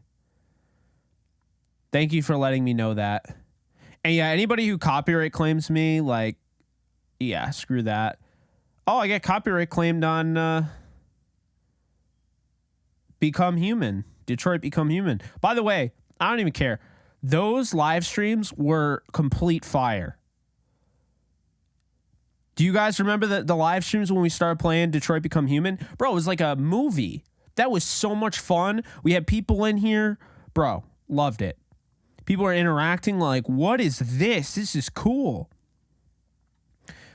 We tormented Jared Goff with the new look 2021 Rams roster. This is June 10th, 2021, and it got 1,600 views. But again, it was Madden. Everything's football. Those are the ones that generate the most views. See, I don't always want to talk about football or play football. Holy hell, the Fire Emblem, the late night Fire Emblem and Chill live stream got 421 views. That's crazy. 28 likes. That's nuts.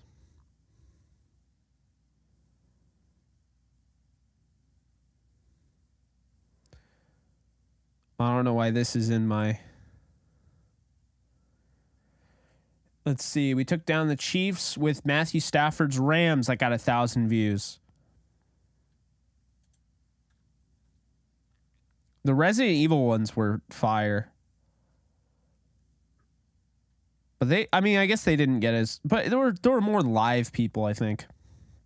That was the cool thing. I played a bunch of games on here. I don't even think I realized it. A lot of Call of Duty.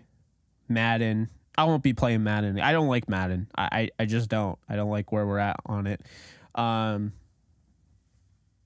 Forbidden West.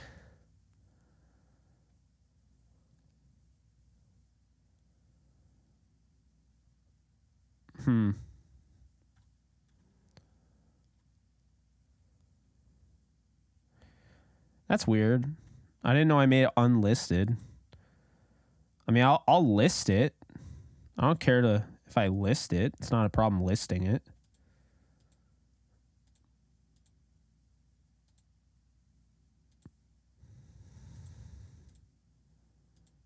That's weird.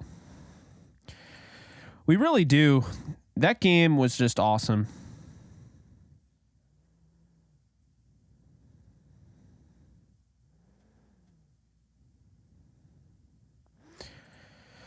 Yeah, I mean, I that's the thing. If these people actually thought, because I get all the time like, oh, just talk Rams. Why do you got to be gaming right now? This is not a gaming channel. I didn't subscribe to you for gaming. No, you subscribe to Jake Ellenbogen. So you subscribe to whatever the hell I want to put out.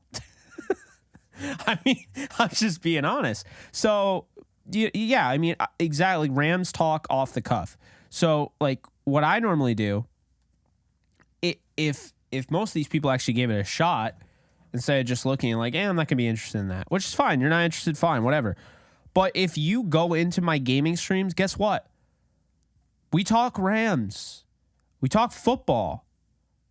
Like, I'll talk about whatever. It's still Q&A. I don't know why people have such an issue with it, but like I said, to each their own. The unsubscribers, man, I do not respect it. I think it's lame. It's lame.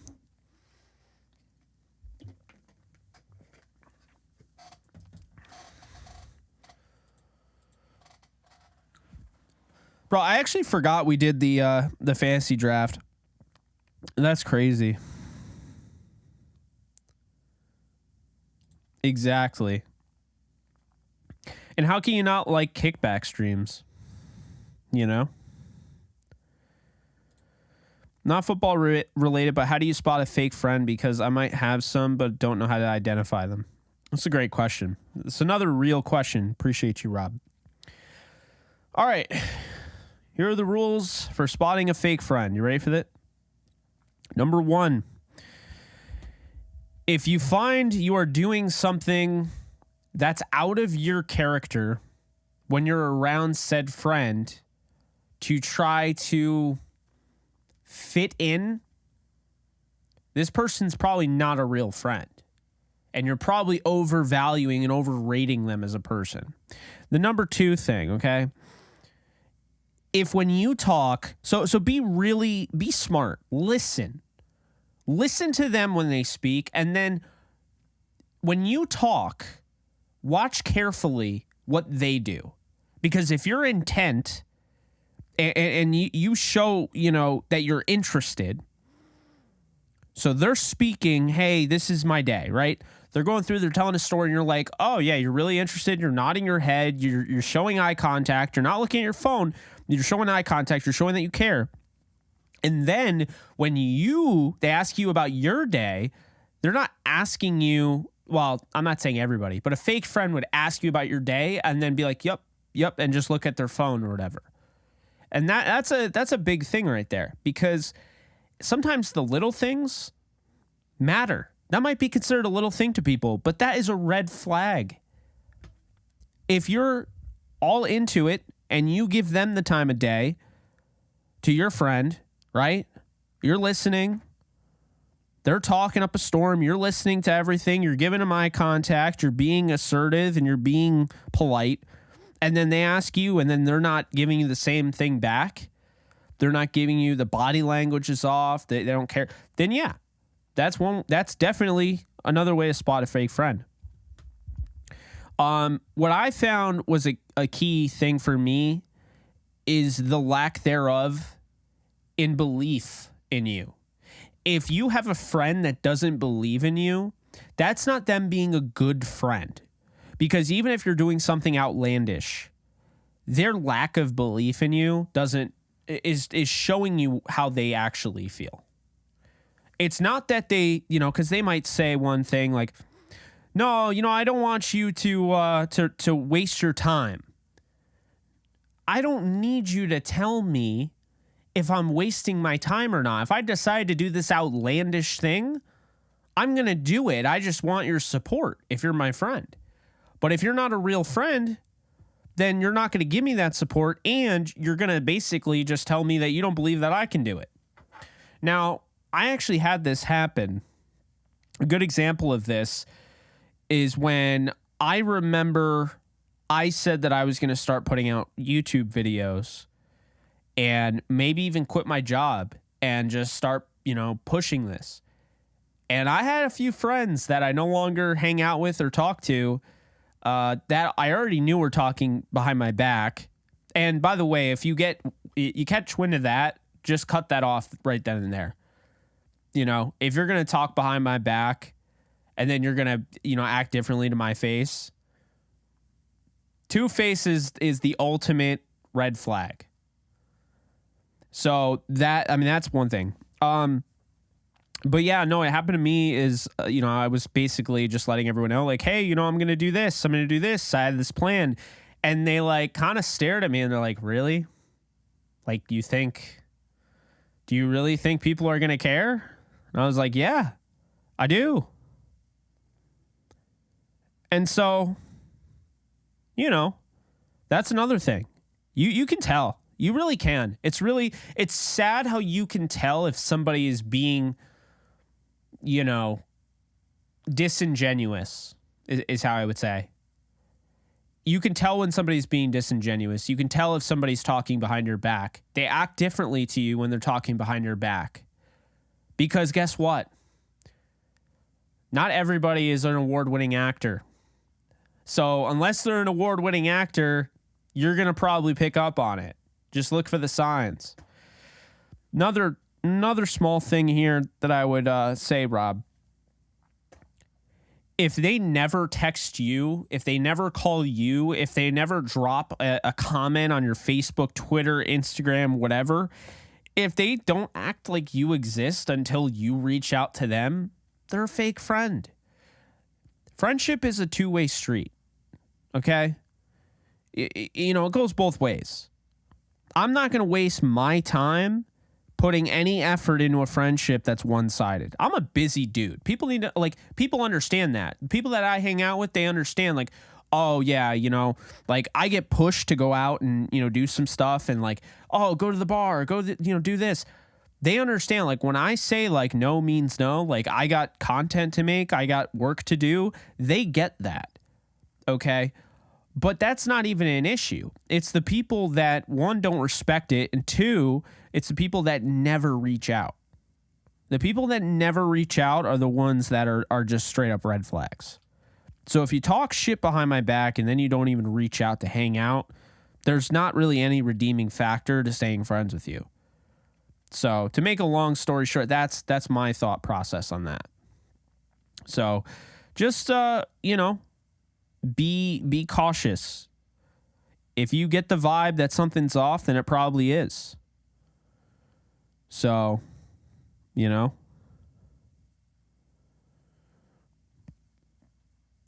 preach. 100s. Appreciate you guys. Random checkups, especially when you live in different state. That's something that great friends do. No, I agree with that. And, I think that's definitely something important. It's something like Alexis and I, we're best friends. Alexis has never lived in the same state as me. She hasn't really even lived close to me. She lived in St. Louis and I live in New York. And then she moved to Chicago. But we text every day just about. I mean, we barely ever go more than a day or two where we don't say hi or check in. But yeah, I agree with you. It's a little thing that goes a long way. Any movie recommendations, Jake? Let me open up TV Time. I love this app. If you guys have the app, you can feel free to add me. You can spy on me and see what I'm watching. All right. So what I've seen in 2023. All right. First off, Scream 6 was awesome. I've seen some reviews saying it's not as good. No. Scream 6 was awesome. It's one of my favorite horror movies. I loved Scream 6. I would recommend that to anybody who is a Scream fan, anybody that's a horror fan. I did watch The Mother with Jennifer Lopez. I'm not a big Jennifer Lopez fan, but I would recommend that. I thought that was a good, little outlandish, but it's a good movie. It's on Netflix. Those are the only two that I would really recommend because that's the only two that I've really watched. I watched Inside with Willem Dafoe, but I don't know if I would recommend that. It was all right. It felt like a lot for nothing.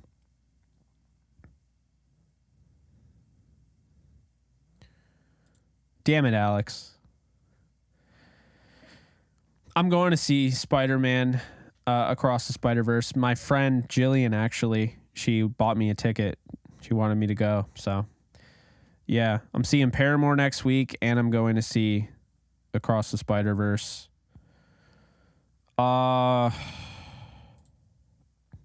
You like the Ram shorts, Steve? That's good to know. It doesn't take a lot of effort to make those. So, yeah, maybe I'll get back to doing that. It will push the subscriptions up too. Yeah, it's tough because you got to figure out a way to plan out everything and have everything done. If you've committed the day, like, all right, I try to put out something every single day. It may be a short, it may be a live stream, it may be just a pre-recorded video, but I want to put out something every day. That's my goal. So, yeah, Nolan, I'm actually seeing Paramore back-to-back nights at Madison Square Garden. So, Tuesday and Wednesday. So, yeah.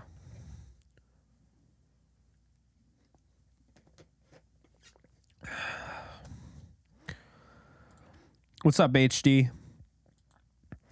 So I really want to see this movie, Sisu. It just looks like one of the most badass trailers I've ever seen, period. And I actually saw it before it came out on TV because the trailer first came out in theaters and it was right before John Wick 4. And I was like, this is the perfect trailer for John Wick 4. So, yeah, I definitely need to see that. To Catch a Killer, I've never heard of that. Yeah, there was one friend that wanted me to pay them every time I wanted to hang out, so I cut them off because that is just pathetic and exposed. Wait. They asked you to pay them every time you wanted to hang... Like a fee?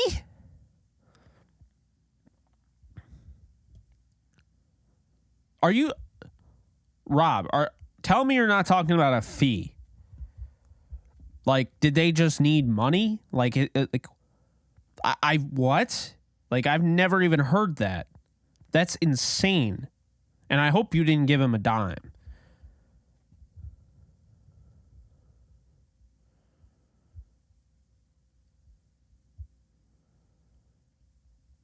I got to hear more about this. Yeah, because like I've been around friends that like they do things like when you're here's a good example. You go to a restaurant, and I hate these restaurants, by the way. I'm sorry if you own a restaurant like this or whatever. I don't like it. Personally, for me, I think it's wrong. But restaurants that already accumulate the what the hell is it? They already put in the gratuity. You guys know what I mean? Restaurants that already put in the gratuity. So like tipping is supposed to be like based on your experience, but they've already told you like, yeah, hate it, right? Absolutely, like it's the worst. I've had friends, I've gone to my favorite example of this. Funny enough, it was the friends I was just talking about. I've had friends where I went to a party at a place that, one, I don't even like the restaurant. I think it's mid as hell. Let's just be honest here. But mid restaurant, wings were cold. I won't get too much in it. I won't even name their name. But I went there with the friends that I was just talking about that I cut off. And it was for a party. And they do the whole, oh, yeah, we're paying for so-and-so, because it's his birthday and we're all. But here's what would happen. Everybody splits the check, right? I've done that before. Okay, you pay for your buddy. That's cool. It's his birthday, whatever. Except I got a water and a small side of wings, and you got a giant $26 entree. Well, guess what? I spent about $10.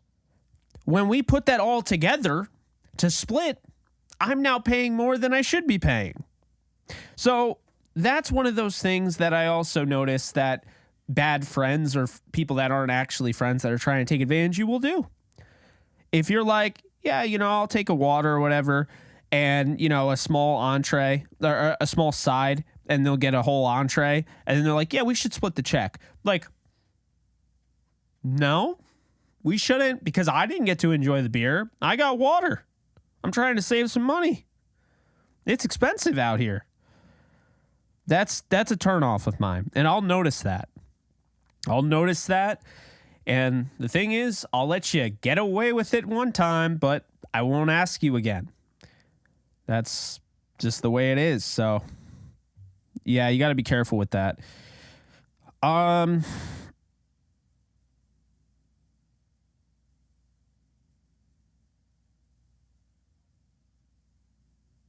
Yeah, I helped my buddy Jake moved.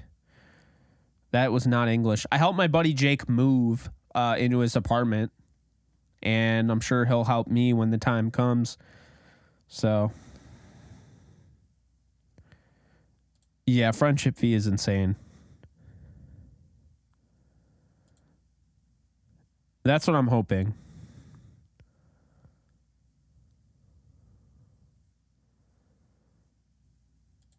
That's interesting. I don't know if I would like it, but maybe I'll give it a shot someday.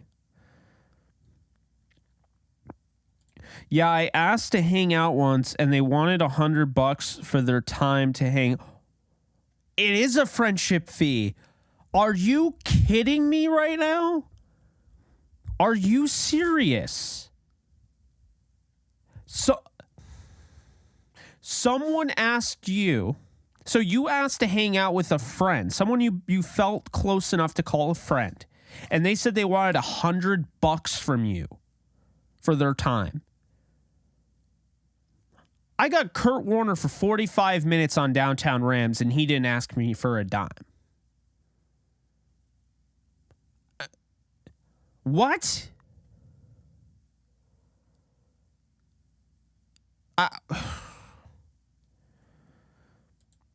I mean, for real. What a piece of shit.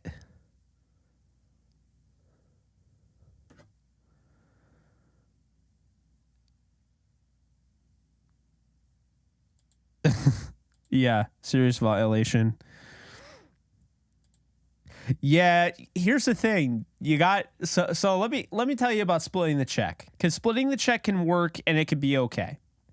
And we live in the world of Venmo, so in Apple Pay. So splitting the check can work, but I'd be lying if I didn't say that I have a list in my head, a mental list of people I would split the check with, and people I would just simply say, nope, we're not together. We're separate. See, the whole together thing works when it's somebody that you trust. And if they all put it on their card, I'll Venmo them the second it happens. Or they'll Venmo me. But I've had it go sideways. And like I said, I'll let you get away with it. But the next time, I just won't hang out with you because you clearly don't care about me. That's how I view it. Doesn't matter how small it is. If you're trying to pull one over on somebody that, is taking time out of their busy schedule to hang out with you, nah, they're not worth it. You can find other people. There are people out there. Here's something that you probably don't know. You probably do, but some of you don't. There's somebody out there that could be just as good of friends as your best friend. And you don't even know, because that's how big the world is. You ever see those Black Mirror episodes? There was a Black Mirror episode, like the compatibility one, where they just decided, who would your girlfriend and your boyfriend would be or whatever. That is, to an extent, there are people out there you will never meet that would be better friends than maybe your best friend. That's the crazy thing. That's why the way I act, the way I see it is, if people immediately start to not be worth your friendship, you could go find another friend like that. Now, do friends grow on trees? No. But what I'm saying is, over time, you'll end up finding people. I found people at, jobs I worked. I ended up making friends. I made friends at an Ice Nine Kill show. I still, every now and then, like, we'll talk, like, hey, you want to meet up next time at the show? We met up for an Ice Nine Kill show. Met her at one show and then met her at another show. I've met people on Twitter. Alexis, Twitter. Blaine, Twitter. It's, I don't know. I've met people all over the place. I met people at the gym. I met people when I was going to my, community college. Like, you can meet people anywhere.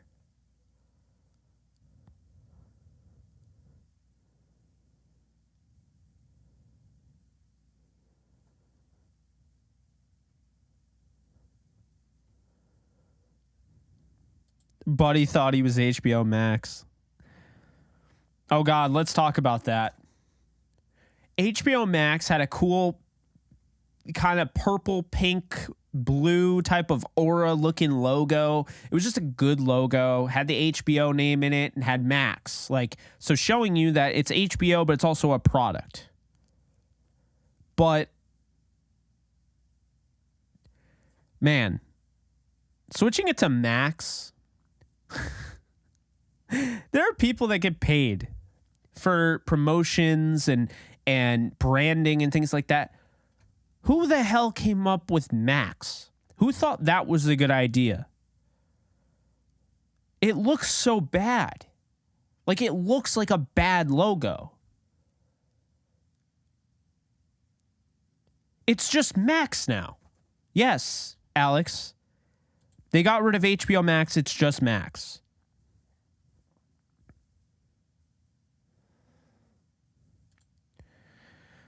Oh, yeah, I'm canning anybody that ever anyone that does that. Oh, why am I getting this request? Yeah, I'm out. All right, so I'm not hanging out with you again. You're not worth the time.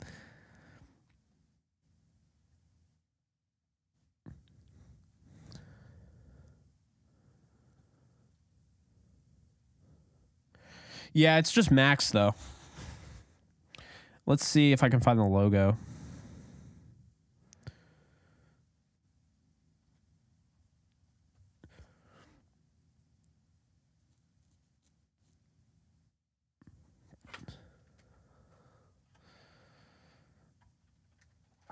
So this is the, what the hell is, get off. All right. So HBO Max, when you click it right here, I don't know if you can see that. Look, it's Max now. HBO Max is now just Max. I'm going to drop this so hard.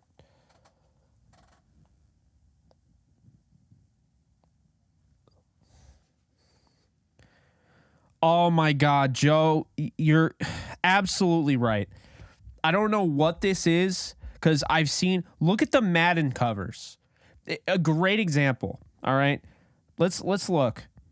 I don't understand this minimalistic approach to graphic design, but I'm not a fan of it. Even though my thumbnail for this live stream is pretty minimalistic. But let's look. All right. Madden.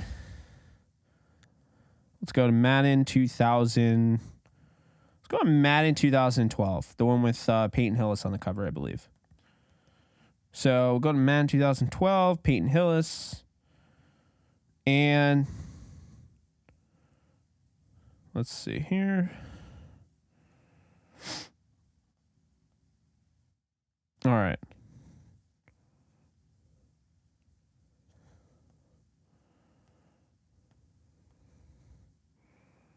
All right, so this was originally, like, this was the Madden 2012 cover, right? Madden 12.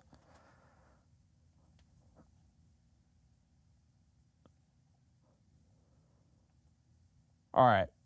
I hate this thing. Anyway, not the pad, but the freaking Amazon. All right, so you get the idea, right? Now look at Madden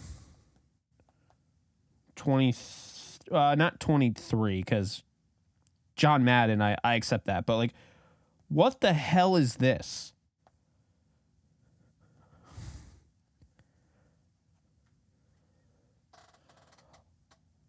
What the hell is that? Who thought that was a good idea? It's so minimal. They literally took a picture of Tom Brady and Patrick Mahomes. They're just out there. Like, who thought that was a good idea? So Joe brought up a great point because minimalism is so, it's ridiculous at this point. To each their own, except that is just not, it's just not good. Like, who wants that? I don't know, man. I just, like, I'm over the whole minimalistic approach. So, Joe, I hate it. The minimalistic wave is awful. It really is.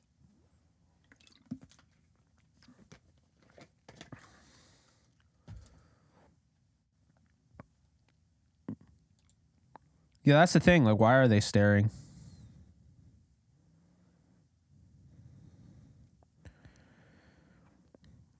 What's the movie channel?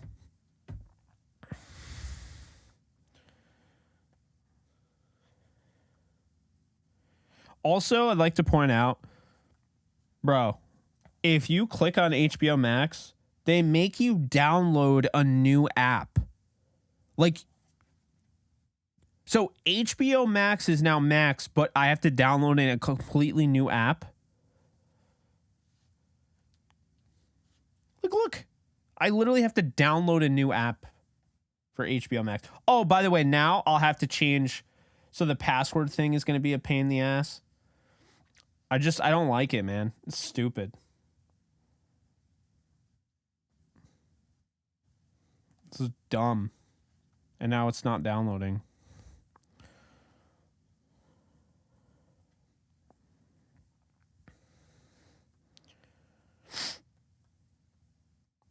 Hopefully that's my password. Otherwise, I'm screwed. Okay. We're now downloading HBO Max, but now it's just Max. If you have the HBO Max app, doesn't even matter. It's stupid. Oh, yeah, the Cardinals uniforms Oh, they're minimalistic. Yeah, they look terrible. And I'm sorry, but like, who thinks... There it is. It's like, why, bro?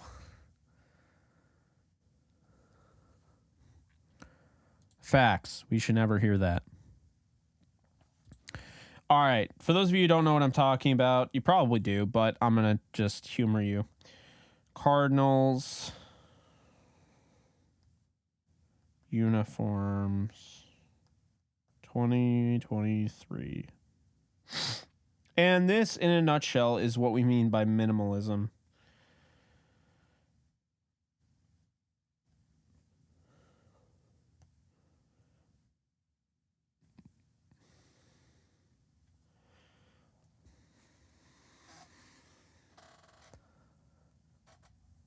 Like, what the hell?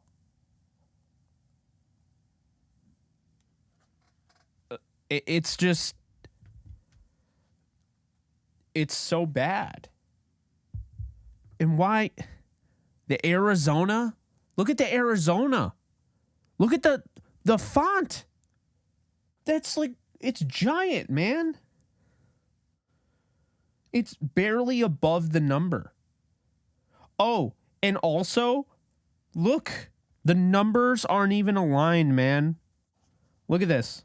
So, right here, the number's higher than here, and it's lower on here. It looks awful.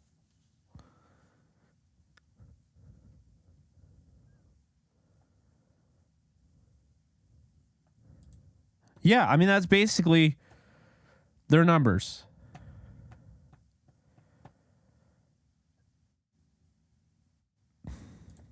Yeah, pretty much. Although I think they're, I mean, I like some of the upgrades, but yeah, I hear you. It's funny, the tables have turned.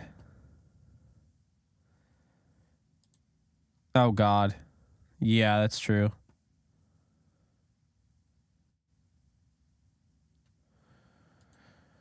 Pretty much. We're talking about football uniforms right now, so they're hiring Fiverr graphic designers. That's funny. Yeah, I don't see why not.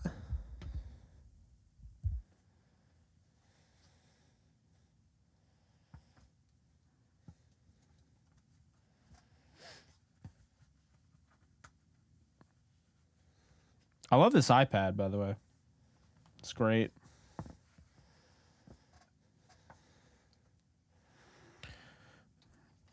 When it's plugged in, I use it as an extension for my screen.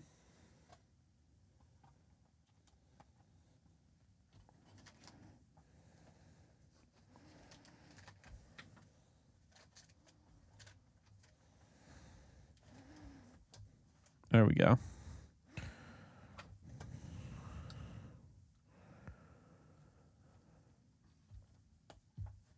They're trying to make it like, it's literally, if you didn't know, it's exactly like Utah.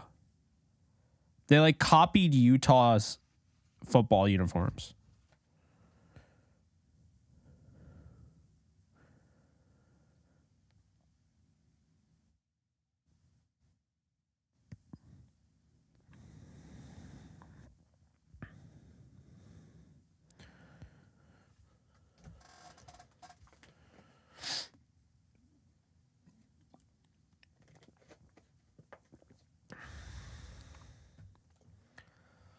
Oh, yeah. They like literally ripped off Utah. That's basically what happened. It's quite honestly pretty pathetic, if you ask me.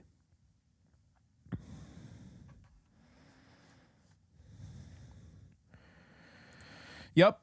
Or the Arizona Utes. It's one of those. It's either Utah Cardinals or the Arizona Utes. Oh, would you look at that? HBO Max has installed and... sorry, the Max app has installed, but now I have HBO Max. I don't know. I don't know what's going on, man. It's weird. I don't like it. Not a fan of it. Why is this Books app on my home screen? I don't think I've ever used the Books app. There we go.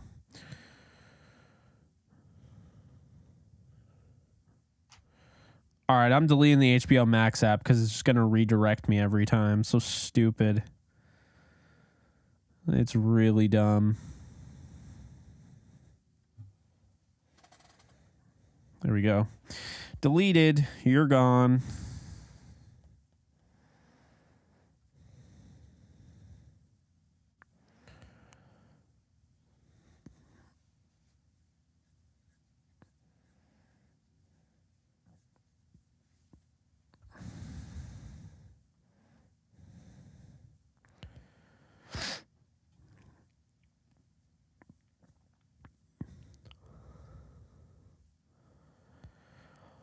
Oh, well, you know what?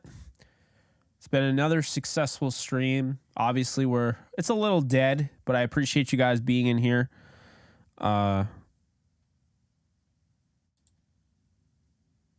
You're spot on about that. Spot on about that. Oh, my God. So, yeah, I think I'm going to go watch Barry.